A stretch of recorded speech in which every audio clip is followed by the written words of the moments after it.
Hey, there we are.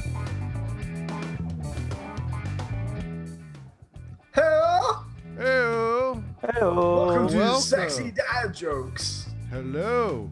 Welcome to our live stream. We are Yeah. we are introducing a new segment here on the live stream, the news in manliness. So, Sexy Dad Jokes podcast. I'm Benjamin. I'm Johnny Spaz. I'm Mike Murr. And I am Richard Richards III Jr. No. Yep. That'll do. Go with that. Yeah. All right. Okay. What do we want to talk about today there, Benjamin? The news and manliness. So we've gone ahead and picked out a few topics, and and we're going to talk about them. We're going to talk about how it relates to masculinity, manliness, and as we pursue our everlasting quest to be the best men that we can be, and trying to be mindful about our impacts on each other. So, Well, before that, I just got to tell you, I had a dream last night that I was a muffler. Yeah, I woke up exhausted. Oh, goodness. oh, Well, yeah.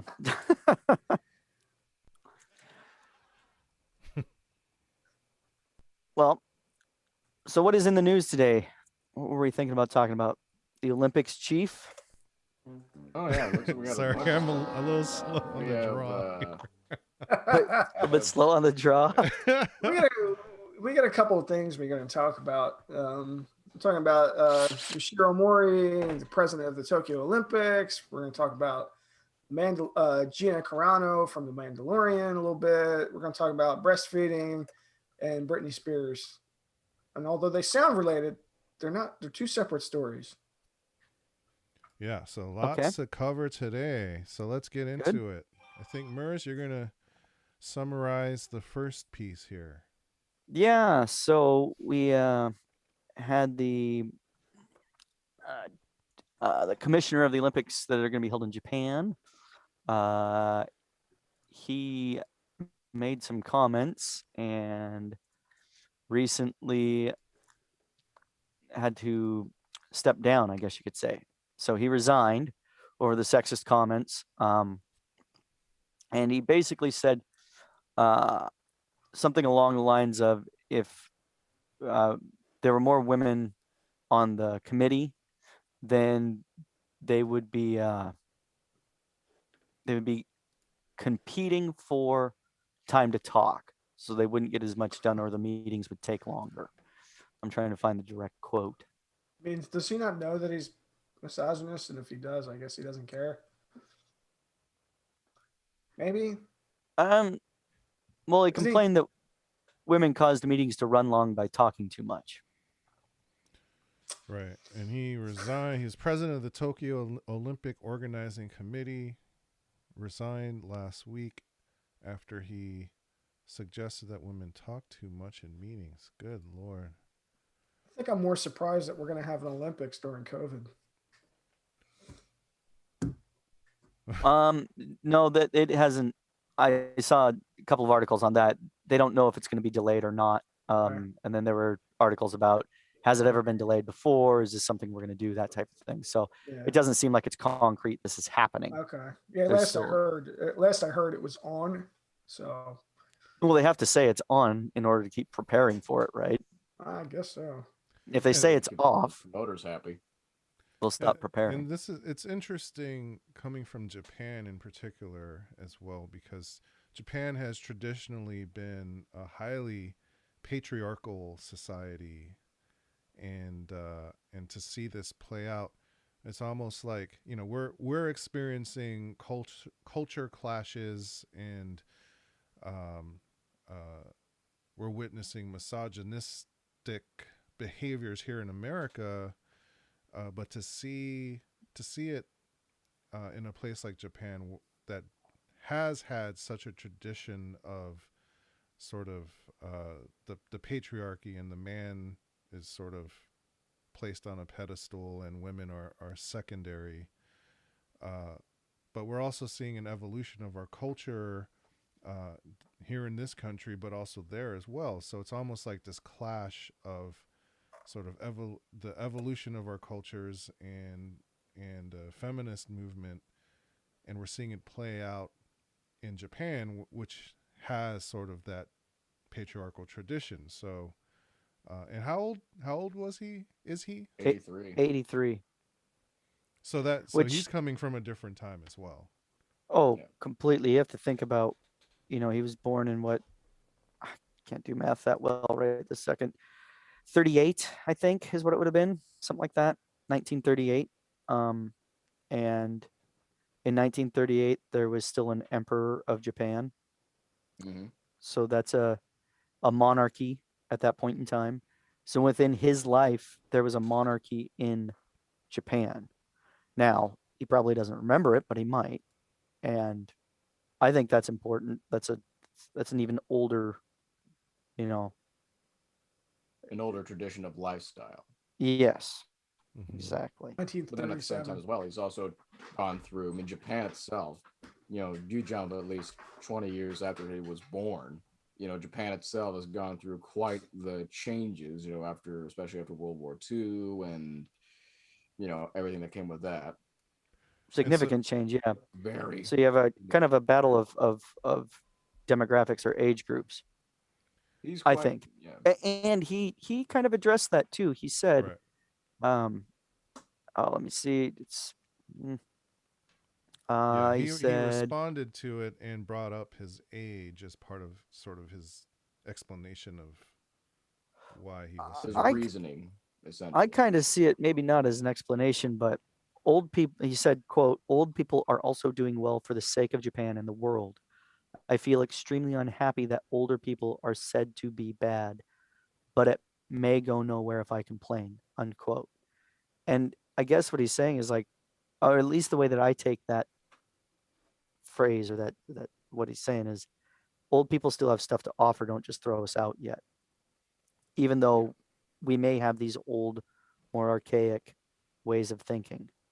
It's interesting that he's not making like a gender-based argument, but he's actually claiming ageism, that he's being sort of canceled because of his age when the issue at hand is about gender.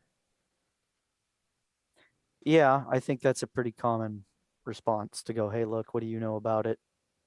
I'm old and you don't understand how the negative things that come my way either, right? Like that seems to be a pretty quick defense mechanism for people. It's Or almost like he's saying, justification. "Hey, cut me some slack here." That's what come I'm from kind a of saying. He's different 83 time. years old. He's talked that way for the last 83 years. Did he apologize? What was his apology like? I mean, he resigned, so I'm assuming that there was an apology attached to that. Made a Yeah, these are form just of little apology. clips. You Yeah, said, he- Josh, it was a form of an apology. Yeah, it was sort of a quick public release where he somewhat apologized for his actions, and just the whole thing of him saying to resign. I mean, whether or not that was just by his choice or not, we probably will not know for a while. He's- 'cause that he could just said be a that- PR stunt. He said something he shouldn't have said, so he did. Correct. Own All right. that. Well, at least he recognized it. Like, I don't know what was the point of him saying something like that. Was he trying to be funny, or it just failed, or I Well, think- we're interpreting as well. Right. Remember, this isn't. yeah? He speaks we are. Japanese first, so who knows? There'll be a mix of translation issues there. Yeah. But he it- did. It, He did acknowledge that he said something he shouldn't have.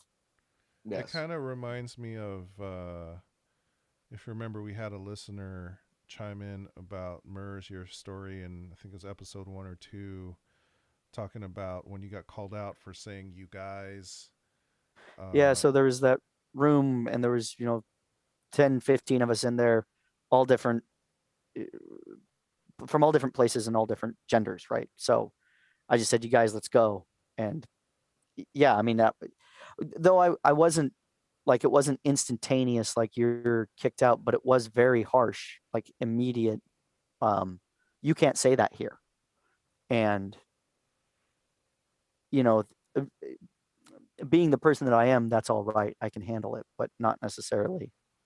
I don't know if other people would have handled how harsh it was the same way that I did. But So it's interesting because like he's talking about women talking too much in meetings. So it's, and if you remember, after we aired your story, one of our listeners said that really triggered her because when you say you guys, it's a reminder that a woman is occupying a seat that traditionally has been held by a man. And so it's sort of, it marginalizes the woman's experience in that setting. And that's basically what he's doing here, is saying women talk too much in meetings. So Which is marginalizing. actually false. So was this in the reactions to Yoshiro Mori's comments? Is this and the reactions of people based on that? Is this considered cancel culture?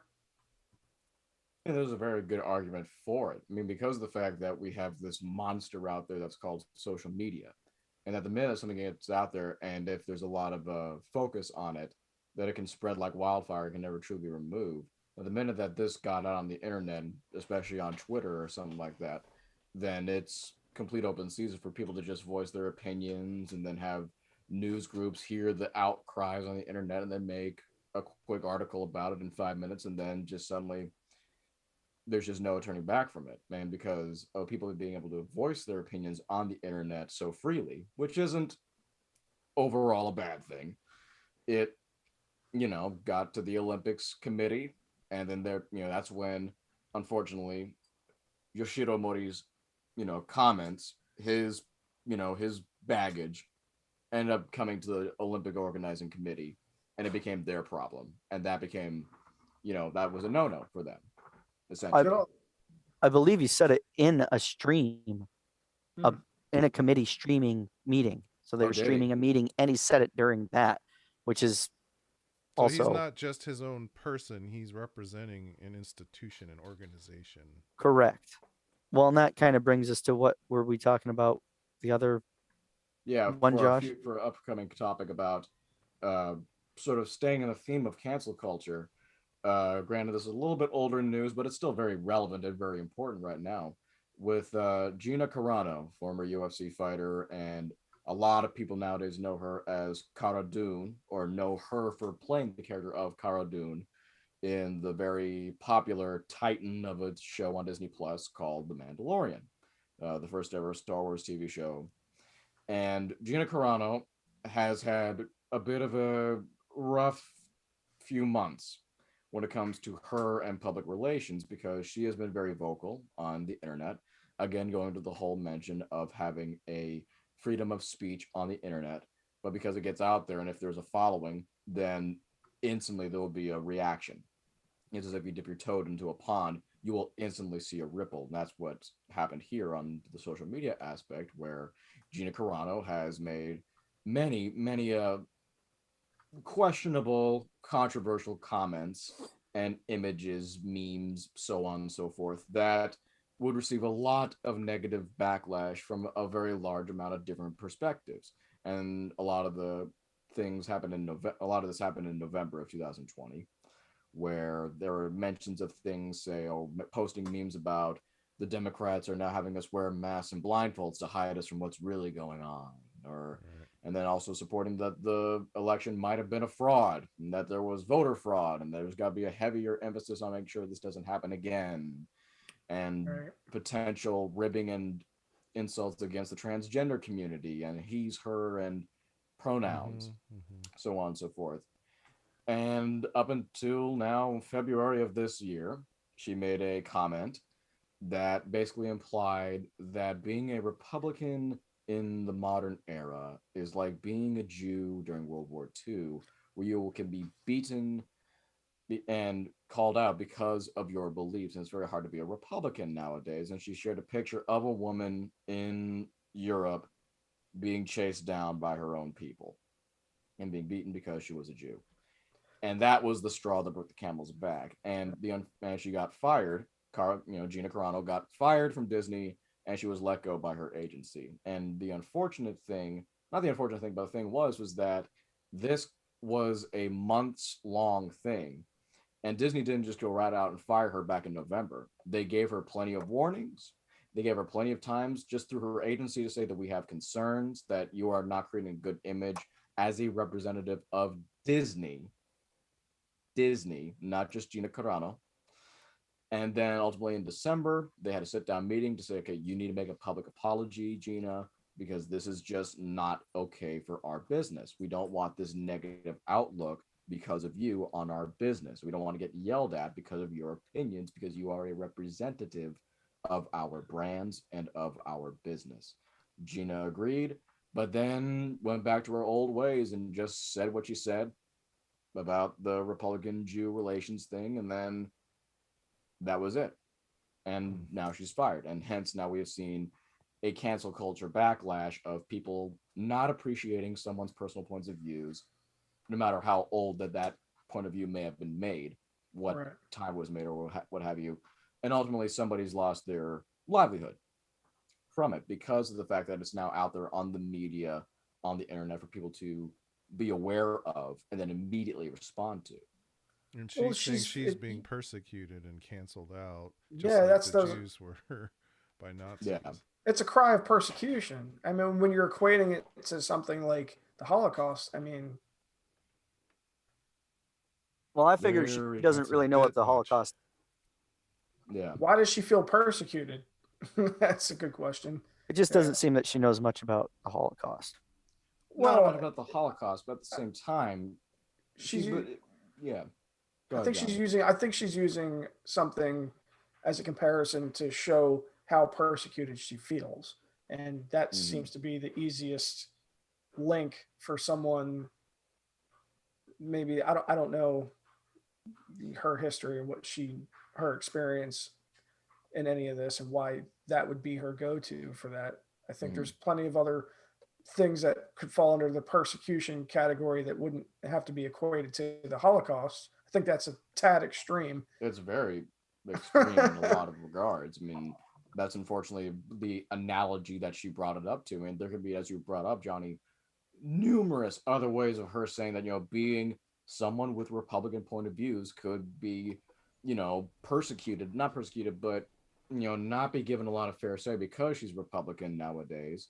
And a lot of Republicans get a lot of backlash because of, Because of he their who shall not be named who misogynistic was in the and White House. racist Yeah. views. Yeah. Yeah. Is And this a case of her being unfairly canceled? No, I wouldn't say so because she's employed. unfortunately she was employed. And as I brought up, she had numerous times been given notices of concern and then a sit down meeting with the company to say, hey, this is not okay, that you have been warned. And then she said, okay, I'm sorry. Let's work on making an apology. And that's it. But then she basically shot herself in the foot. She made the action to say that I'm just going to say this again, even though she could have known of the repercussions of what would happen. And then But is it free happened. speech though? It's And absolutely free she's not speech. saying it on a Disney Twitter account. She's saying it on her own account. That's part of celebrity. part And of I the mean, celebrity. That's at the part same of the time. agreement with. It says right in the contract almost always you will not do anything disparaging to the X, whether it's the publishing house, Disney, your I used to work for a newspaper. The newspaper wouldn't said, I represent them 24 hours a day, 7 days a week, and I couldn't say or do certain things. Like if I got a DUI or something. I mean, she wasn't not allowed to say it. She just faced the consequence of saying Right. it. That was the So contract she signed. Nothing she said disparaging it. to the company. I mean, she did say it. She didn't get canceled. She didn't get barred from saying it. She just said, if A happens, then B will occur. Then that kind of thing. To me, I mean, I think some of the repercussions of her actions resulted in being canceled, not just from the show and from other stuff, but from, I don't know, society at large. Well, Johnny Spaz, what was your kind of first reaction? You were, because you hadn't heard all this was going on. I mean, as a news junkie. you somehow missed this one. I did what my and it's thanks for bringing that up because it makes me think about cancel culture in a more personal sense because a friend of mine sent me the article that she had said a bunch of things and it listed some of the things she said and I was like, wow, really? I was like, come on, really? I was like, I love her character, I love the show. I really loved everything about it. I thought it was great that they had this strong female badass that was like coming in and wrecking shop. And I was like, this is Yeah, it great. was This a is, good character. it's a very progressive way to, it reminds me of the Xena Warrior Princess, who I Yeah, big enough they're trying to, because that's a there's, gender trope in Hollywood where women aren't the action heroes, aren't the yeah. ones in there kicking butt, and so here she is defying that. Yeah, and I thought that was great, and I caught wind of that. But my first initial reaction was like, I was like, I can't deal with this. I was like, no.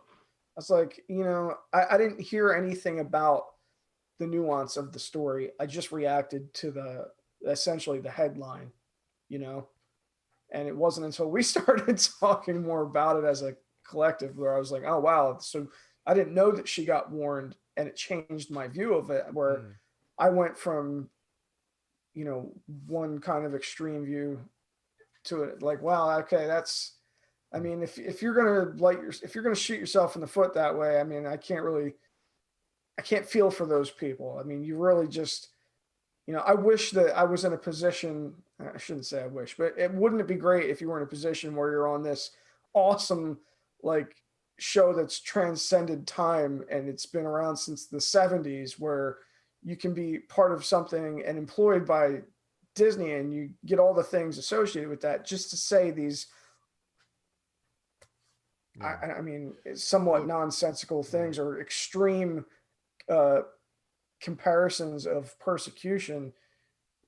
I think it's insensitive to the people who were in World War II and the Holocaust to Mm. say that because of your beliefs politically, that's akin to, as she said here about being Jewish during the Holocaust. I mean, to me, that's like, come on, it's just extreme. And she obviously feels persecuted very strongly.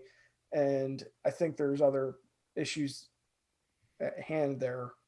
And I don't know if somebody should just be canceled to that. My first initial thought is, yeah, like she shouldn't be here. But my next thought is, she needs some help.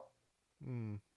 Like that's I've been in a position where I've had extreme thoughts like that, and it comes from passionate people who are ill-informed. I think from Mm. personal experience. Yeah, my take is, I mean, I think first off, your words matter, your actions matter. I mean, we saw what happened at the U.S. Capitol and how words and actions impacted people and resulted in death and and an assault on the seat of democracy in the world. So they do matter, and when you're seeking to oppress others and then claiming that you're the victim being persecuted, that's victim mentality. And that's something I hear a lot on the right, complaining about people say, oh, I'm a victim, victim's mentality, just toughen up. And but here they are doing the same thing. So it's like, that said, I think there is such a thing as cancel culture. I think there, like, uh Yeah.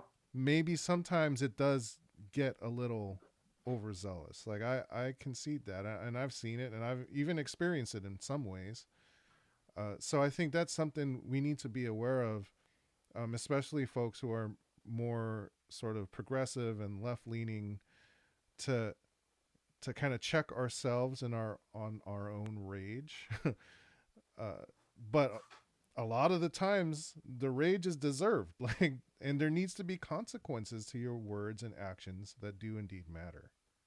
And I think the next point would be is like once these people are canceled, it seems to me that there's not really a path to Mm. redemption. Not saying that they want to be redeemed, but if in Mm-hmm. fact at some point down the road she wants to change her mind about this, it's going to be very difficult for an individual in that situation, in that position, to come out of that. And it's hard Mm-hmm. enough as it is to own your own mistakes as a as something that if you choose to change your mind about something, I mean, she's going to be forever known as that person who said all these crazy things. Be that mark on her resume, essentially. And that's how it is with a lot of actors we saw, like with the Me Too movement. I mean, there's a lot of actors who had a lot of respect that I had a lot of respect for, that in the end got, that got the royal shaft because, because of something they did. Now, granted, if you look at every single actor and their accusations, they can vary from point to point, be it, say, there's a worser things that have happened, but then there could be, say, the James Gunn situation, which was an immediate cancel culture reaction from one individual, and then Disney responded, but maybe not responded maybe in the best light. And the whole idea with, looking at this whole theme of cancel culture, there's a lot of things of minding words and changing how things are said, so on and so forth, which actually fits into what Johnny has to bring to the table as far as news, as far as what the heck's happening with terminologies happening in hospitals, right? Oh yeah, we're gonna talk about what's this little thing you got to bring to the table today of the manliness news. So we're going to talk about breastfeeding. Yeah, this story was brought to my attention by our illustrious Benjamin, and it was in the UK. In the news here. Yeah, in UK, the hospital issued new guidelines encouraging midwives to stop using terms such as breastfeeding and breast milk, in hopes that in an effort to make more inclusive of transgender and non-binary people. And I get it. I don't ever want to say things that make people feel uncomfortable or exclude. I like to be inclusive and compassionate, and that includes using whatever term verbiage someone hopes. And much like safety, like there's an old saying in the military, they used to beat it into our heads, literally, that the book of safety is written in blood. Now, what does that mean? That means we know that this is the wrong thing to do because someone already paid the price for you. If you ignore that, you'll be the latest addition to the book. You know what I mean? In a sense. In connection to this, it's like, well, somebody's going to make the mistake of saying the wrong thing, and that's how they're going to know they said the wrong thing. But if they're met with that adversity and they're saying, you can't call it breast milk because I'm this such and such, and I'm like, what am I supposed to call it? It's milk that comes from a breast. To me, there doesn't seem to be any issue. Like, I can't, like, I don't want to have to cater to delicate sensitivities of certain things. However, at the same time, I don't want to hurt people and make them feel excluded. So, like, there needs, for me, I give me the manual what I'm allowed to say, so I don't say the wrong thing. Otherwise, I don't want to be. Yeah, it feels like people are putting out all these landmines out there, and it's like, how do we navigate it all? I mean, my take was, I was like, gosh, that seems like a lot. And we see the same thing like with the pronouns and all that. But I think, like, what I try to do is understand, okay, well, why is this hospital wanting to not use the term breastfeeding and breast milk? And what do they call it? Human milk and birthing parents. And understand why. And it's because they're trying to be more inclusive of transgender. It just seems like a stretch for me. It's like there's a point where gender pronouns, totally get it. The gender pronouns make total sense to me, and I'm on board with that. I mean, I don't want to call somebody the wrong thing, especially if they're sensitive about it. And it's just to me, it's a little bit too much to say breast milk. I mean, come on. I guess what I would love to see is actually to hear from, someone who feels like they're impacted by those words. Yeah. And try to understand how it affects them. So I'm like open to it, and just trying to understand. I think that's a lot of folks. They're just like, oh, this is strange and a change. And that's and you're trying to ask me to change the words that I use, and they don't understand why, so it just sort of strikes them as odd, and then they kind of, the natural inclination is to resist it. And so I think the more we can challenge ourselves to at least just try to understand what's going on, and I'm not saying it's right or wrong, but there's some reason that they're trying to do it. And yeah, I don't know. I mean, what else do we call it is my point. It's like, can we just call it milk? Do we have to add human there? Do we have to add breast? Can it just be baby sustenance? Baby juice. Mom juice? Formula. Mom juice. Oh, you can't say Mammogram mom. shakes. Oh, yeah, that makes sense. Parent juice? Parent juice. Baby Well, food? What was it? What was that term you used? Spaz? Mammogram shakes? Mammogram shakes. I don't know. So it's something, I don't know. Mammoth shape. An overall theme with these articles where we have a lot of examples of old conflicting with the new, and as far as with beliefs, using proper wordage, and without the whole, basically how the human race is changing as a society. And we're seeing a lot of these conflictions here with, the Olympics former Olympics president, having to come to terms with, there's some things that you just can't say nowadays because that's just not okay.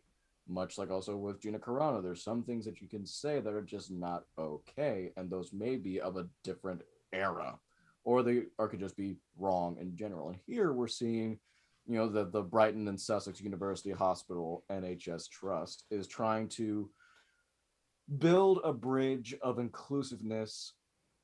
Man, from my point of view, and I kind of sit with you as well, Johnny, on this, is that they could have done it in a better format. I mean, I understand that maybe there is a way to, a birthing parents, instead of saying a mother and father or something like that, could maybe bring a bit more inclusion.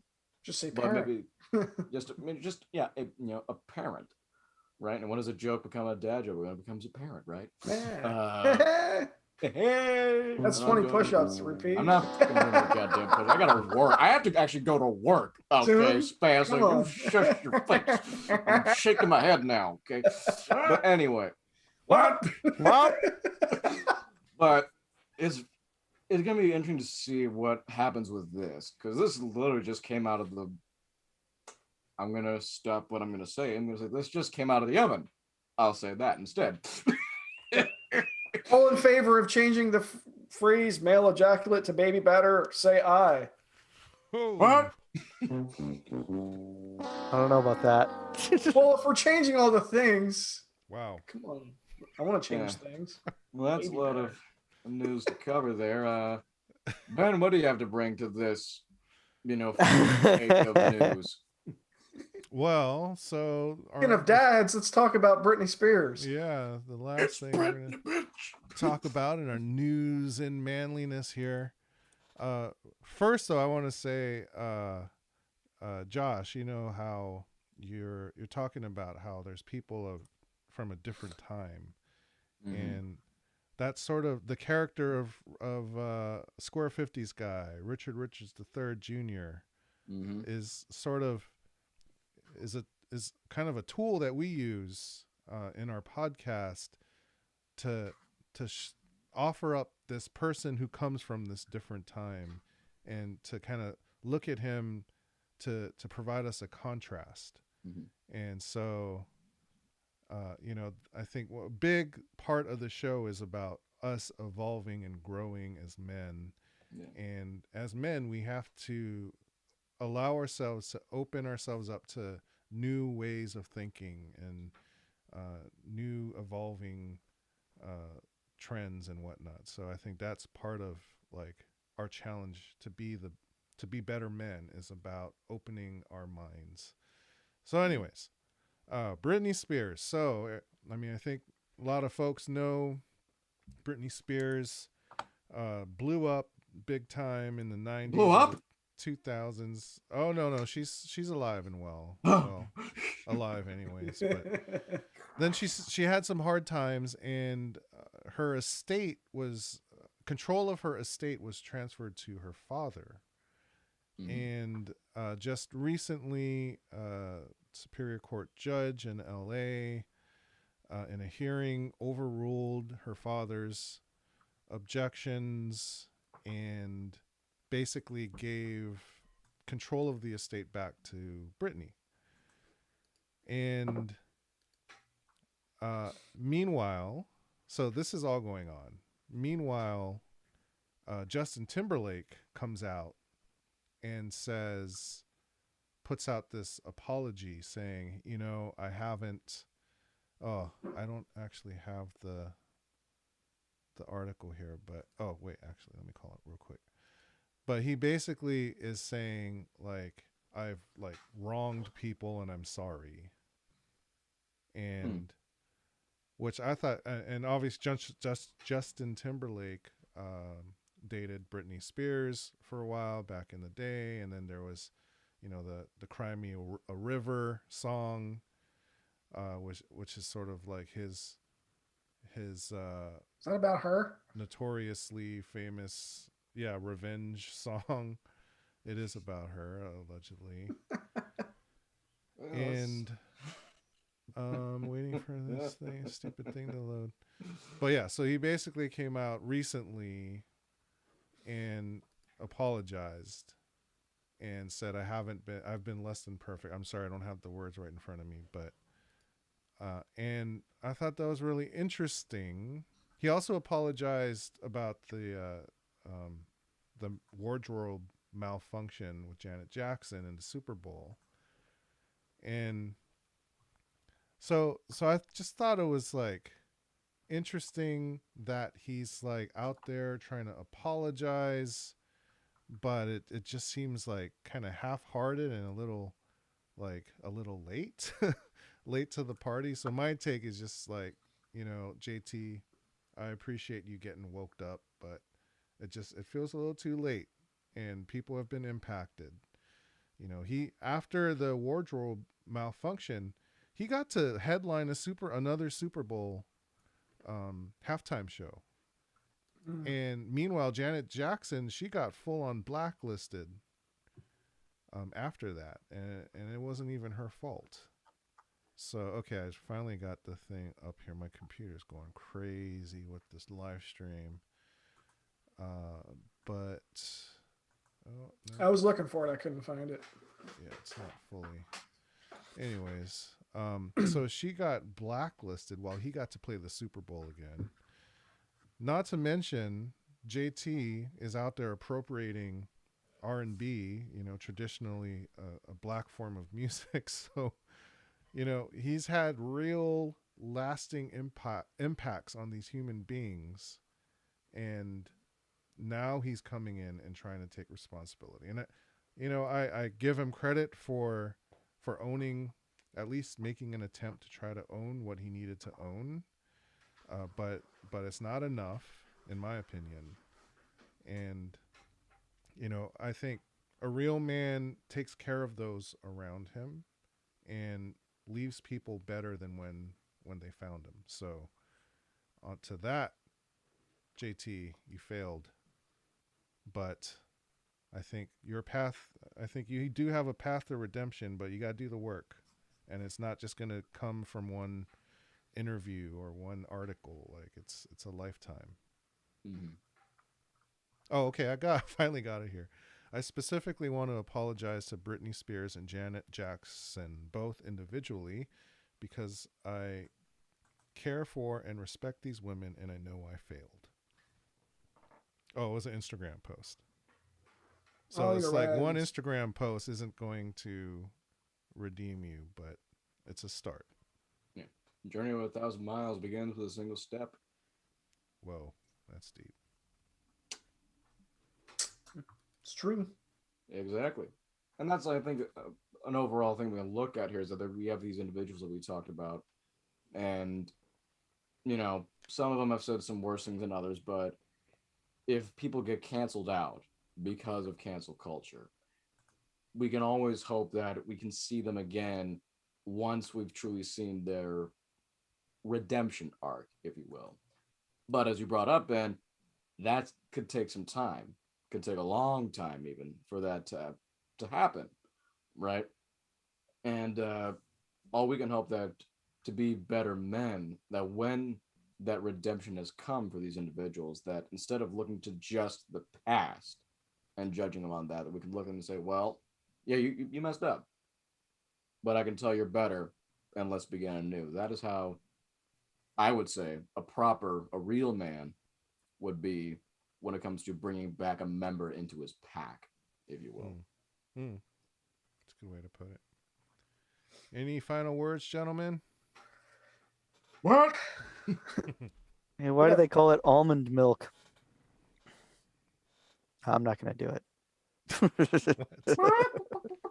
it. Why do they call it almond milk? Because if Why? they called it nut juice, nobody would buy it. Hey! That's for National Almond Day today, by the way. Oh yeah. That's Why good. did the peanut and the almond get in a fight? Because they were assaulted. You know, that makes me think of birthdays. And my wife, she's not talking to me. She said I ruined her birthday, but I'm not sure how because I didn't even know it was her birthday. Is that how it works? Oh boy. Okay, thanks for tuning in. Keep an eye out for our Valentine's Day episode, which we recorded on Sunday, and that we're working on it now. And go to sexydadjokes.com to get the latest and greatest. All right, until next time. Bye. See you later.